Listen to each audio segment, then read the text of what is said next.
Yeah. RJ, congratulations for the victory. Could you please take us to that last play, the winning play? Ah, siguro yung last play, di naman talaga para sa akin yun eh. So, naghahanap lang talaga kami ng option from that 8 seconds. So, ang dami namin options eh. Si Norbert, si Troy, si JB.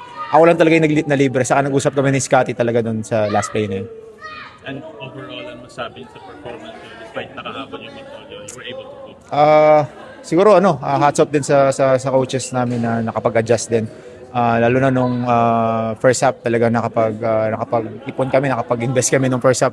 Pero nung itong kailangan lang namin i-work on yung third quarter namin papasok na second half. So we can work on that siguro, and syempre crucial game na naman tong parating sa amin against Phoenix sa Sunday. So tingnan na namin yung viewing, yung mga option na pwede namin ma-improve, and let's see. Archie, meron bang parang added motivation sa'yo na makatira? Kasi before that play nga yung foul na yun nga lumapit lalo yung Magnolia sa inyo. Ganun talaga basketball eh. So bilog ang bola.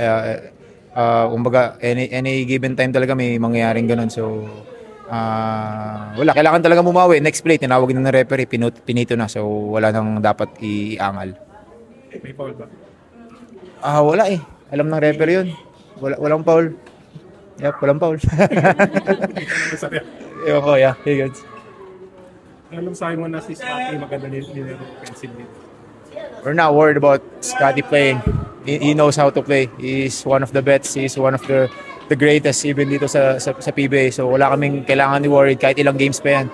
Scotty is doing Scotty things. So wala kaming iniisip kahit sino sa amin pwede mag-step up. Even Kuya Nards kanina nung last play, di ba?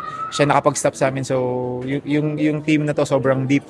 Nawalan man kami ng mga ibang players na na-injury like Kuya Japet, Jason, parang sobrang tagal ng recovery niya ngayon, pero sa tanong mo, hindi ako nag-aalala about si Yari.